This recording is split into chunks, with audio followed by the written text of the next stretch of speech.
നമസ്കാരം. എമ്പുരാന് മേലുള്ള വിവാദങ്ങൾ ഇങ്ങനെ പൊള്ളിക്കൊണ്ടിരിക്കുകയാണ്. ഗോകുലം ഗോപാലൻ്റെ ഓഫീസുകളിൽ റെയ്ഡ് നടക്കുന്ന ഒരു സാഹചര്യമാണ് നിലവിലെത്തി നിൽക്കുന്നത്. അങ്ങനെ എമ്പുരാൻ റിലീസിന് ശേഷം ഉണ്ടാകുന്ന കോളിളക്കത്തിലെ ഏറ്റവും ഒടുവിലത്തെ അധ്യായമായി നിൽക്കുന്നത് ഗോകുലം ഗോപാലിൻ്റെ ഓഫീസുകളിലുള്ള റെയ്ഡാണ്. അങ്ങ് പലയിടത്തായിട്ട് ഈ റെയ്ഡ് നടക്കുന്നുണ്ട്. കൊച്ചി, കോഴിക്കോട്, ചെന്നൈയിൽ ഒക്കെ തന്നെ ഈ റെയ്ഡ് പുരോഗമിക്കുകയാണ്. അപ്പം ഈ ഒരു ഘട്ടത്തിൽ നമുക്ക് പറയാൻ തോന്നുന്നത് ലൈക്ക പ്രൊഡക്ഷൻസിനെ കുറിച്ചാണ്. അത് വീണ്ടും എന്തിനാണ് ഓർമ്മിപ്പിക്കുന്നത്, കൊണ്ടുവരുന്നതെന്നൊന്നും ചോദിക്കരുത്. കാരണം ഇപ്പോഴും എമ്പുരാൻ്റെ പ്രൊഡക്ഷൻ ലിസ്റ്റിൽ ലൈക്ക ഉണ്ട്. നിർമ്മാതാവായ ഗോകുലം ഗോപാലൻ പറഞ്ഞ ലൈക്ക പൂർണ്ണമായും ഒഴിവായിട്ടെന്നുള്ളതാണ്. പക്ഷേ സിനിമ കണ്ടവർക്കൊക്കെ അറിയാം, ആദ്യം വരുന്ന പ്രൊഡക്ഷൻ കമ്പനി ലൈക്ക പ്രൊഡക്ഷൻസ് ആണ്. സുഭാസ്കരൻ നിർമ്മാതാക്കളുടെ പേരിൽ ഉണ്ട് താനും. അപ്പോൾ ലൈക്ക ഇപ്പോഴും പങ്കാളിയാണ് എന്നുള്ളത് മനസ്സിലാക്കണമല്ലോ എന്നൊന്നും എനിക്കറിയുന്നില്ല. പക്ഷേ ലൈക്ക പിന്മാറി എന്നുള്ളത് നമ്മൾ കൊടുത്ത വാർത്തയും കൂടിയാണ്. അത് സത്യസന്ധമാണെന്ന് ഗോകുലം ഗോപാലനൊക്കെ തന്നെ പറഞ്ഞു കഴിഞ്ഞിട്ടുള്ള ഒരു സാഹചര്യത്തിൽ ലൈക്കയുടെ ഒരു ബുദ്ധിയെക്കുറിച്ചാണ് ഞാൻ പറയാൻ ആഗ്രഹിക്കുന്നത്. അല്ലെങ്കിൽ സമൂഹ മാധ്യമങ്ങളിലൊക്കെ തന്നെ വരുന്ന ചർച്ച ഇതാണ്.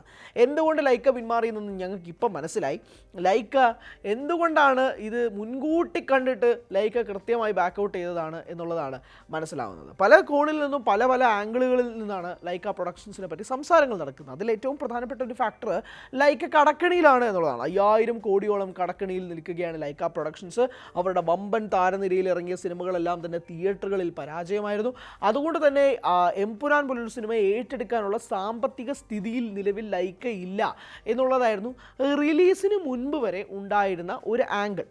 അതായിരുന്നല്ലോ സമൂഹ മാധ്യമങ്ങളിൽ ഒരു പ്രധാന ചർച്ച. കാരണം രജനി ചിത്രം വേട്ടയ്യൻ, ഏറ്റവും ഒടുവിൽ റിലീസായ ചിത്രം വിടാമുയർച്ചി, ഇതൊക്കെ തന്നെ തിയേറ്ററിൽ വേണ്ട രീതിയിൽ കളക്ഷൻ നേടാത്ത പോയ സിനിമകളാണ്. അപ്പോൾ അതുകൊണ്ട് ലൈക്ക പിന്മാറിയത് കൊണ്ട് ഇതാണ് കാരണം. അതോടൊപ്പം തന്നെ ഏറ്റവും പ്രധാനപ്പെട്ട കാരണം ഇന്ത്യൻ 2 പോലൊരു സിനിമ വന്നു, അത് പരാജയമായി മാറി.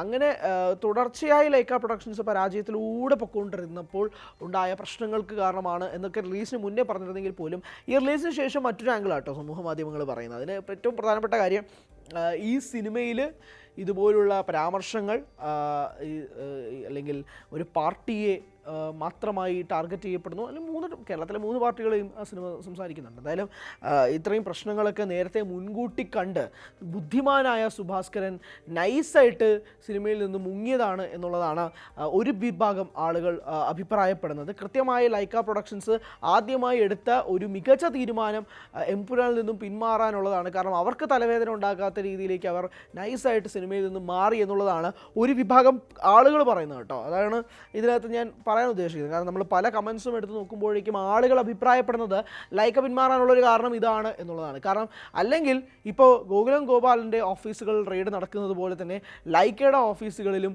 EDയുടെ റെയ്ഡൊക്കെ സംഭവിച്ചേനെ എന്നുള്ളൊരു അഭിപ്രായം കൂടി ആളുകൾ പങ്കുവയ്ക്കുന്നുണ്ട്. അപ്പോൾ നമ്മളിതൊന്ന് അനാലിറ്റിക്കലി അല്ലെങ്കിൽ നമ്മളിതിങ്ങനെ കാര്യമായിട്ട് ചിന്തിക്കുമ്പോഴാണ് ലൈക്ക പിന്മാറി എന്നുള്ള കാര്യം നമ്മൾ പറയുമ്പോൾ പോലും ലൈക്ക എന്തുകൊണ്ടാണ് പിന്മാറിയത് എന്നുള്ളത് സംബന്ധിച്ച് ഇപ്പോഴും ഒരു വ്യക്തത അണിയർ പ്രവർത്തകർ തന്നിട്ടില്ല. എന്താണ് കാരണമെന്ന് ആർക്കും അറിയത്തില്ലല്ലോ. അപ്പോൾ ആ ഒരു ഘട്ടത്തിൽ ആളുകൾ ഇങ്ങനെ ഊഹിക്കും, കാര്യങ്ങൾ സംസാരിക്കും എന്നുള്ളതൊക്കെ നമുക്കറിയാവുന്ന കാര്യം തന്നെയാണ്. കാരണം കൃത്യമായ സ്ഥിരീകരണം അണിയർ പ്രവർത്തകർ തരാതെ ആളുകൾ പല കഥകളും ഊഹിക്കും. അതിലേറ്റവും പ്രധാനപ്പെട്ട ഒടുവിലത്തെ കഥയാണിത്. ഇനി ഗോകുലം ഗോപാലൻ ഈ സിനിമയിൽ വന്നതിനെ പറ്റിയുള്ള കാര്യം കൂടി ആളുകൾ പറയുന്നുണ്ട്. ഗോകുലം ഗോപാലൻ ഈ സിനിമയെ രക്ഷിക്കാൻ വേണ്ടി വന്നിട്ട് അവസാനം പുള്ളിക്ക് തന്നെ വിനയാവുന്ന രീതിയിലേക്ക് കാര്യങ്ങൾ മാറിയോ എന്ന് പറയുന്നുണ്ട്. കാരണം ആദ്യം ഈ സിനിമയുടെ സെൻസർ ആയിട്ട് ബന്ധപ്പെട്ടുള്ള കാര്യങ്ങൾ, ഈ സിനിമ ഒരു വിഭാഗം ആളുകളെ ഒരു തരത്തിൽ ഹേർട്ട് ചെയ്യുന്നുണ്ട് എന്ന കാര്യം വന്നപ്പോഴേക്കും താൻ തന്നെയാണ് പൃഥ്വിരാജിനോട് പോയി ഇത് മാറ്റണം, നീക്കം ചെയ്യണമെന്ന് ഗോകുലം ഗോപാലൻ പറഞ്ഞതായിട്ടുള്ള വാർത്താ സ്റ്റേറ്റ്മെൻറ്റ് കുറിപ്പൊക്കെ വന്നിട്ടുണ്ട്. അതിന് പിന്നാലെയാണ് ഇപ്പോൾ ഗോകുലം ഗോപാലിൻ്റെ ഓഫീസുകളിൽ റെയ്ഡ് നടക്കുന്നത്. അങ്ങനെ ഈ സിനിമ റിലീസായി കൃത്യം ഒരാഴ്ചയ്ക്കുള്ളിൽ തന്നെ ഗോകുലം ഗോപാലിന് ഇതിന് മേലുള്ള ചൂടുകൾ അറിയുന്നുണ്ട് എന്നുള്ളതാണ് സമൂഹ മാധ്യമങ്ങൾ പറയുന്നത്. ഈ സിനിമയുമായി തുടക്കം മുതൽ തന്നെ യാതൊരു ബന്ധവുമില്ലായിരുന്ന ഗോകുലം ഗോപാലൻ ലാലേട്ടന് വിഷമം ഉണ്ടാകുന്നൊരു ഘട്ടത്തിലേക്ക് എത്തിയപ്പോൾ ഞാൻ സഹായിക്കാൻ എത്തിയതാണ് എന്നുള്ളതാണ് ഗോകുലം ഗോപാലിൻ്റെ തന്നെ വാക്കുകൾ. അതുകൊണ്ട് തന്നെ നിർമ്മാണ പങ്കാളിയായി എത്തിയതിന് ശേഷം ശ്രീഗോകുലം മൂവീസിന് ഉണ്ടായ പ്രശ്നങ്ങളിൽ ഇത് വീണ്ടും ഒരു തുടർക്കഥയായി മാറുന്നു. അത് ED ഓഫീസുകളിൽ തന്നെ സംഭവിക്കുന്നു എന്നുള്ളതാണ്. എന്തായാലും എമ്പുരാൻ ഇഫക്റ്റ് ആണോ ഇപ്പോൾ ഗോകുലം ഗോപാലിൻ്റെ ഓഫീസുകളിലൊക്കെ സംഭവിക്കുന്ന ഈ റെയ്ഡ് എന്നുള്ള കാര്യങ്ങളൊക്കെ നമുക്ക് അറിയില്ല. ഇത് തന്നെയാണോ ഇതിന് പ്രധാനപ്പെട്ട കാരണം, അല്ലെങ്കിൽ ഇത് ട്രിഗർ ചെയ്തിട്ടുണ്ടോ എന്നുള്ള കാര്യങ്ങളൊക്കെ അറിയില്ല. പക്ഷേ ലൈക്ക പിന്മാറിയത് എന്തുകൊണ്ടും ലൈക്കയ്ക്ക് തടി തപ്പാൻ കഴിഞ്ഞു എന്നുള്ളതാണ് സമൂഹ മാധ്യമങ്ങളിൽ ഉയരുന്ന ഒരു പ്രധാനപ്പെട്ട വിമർശനം.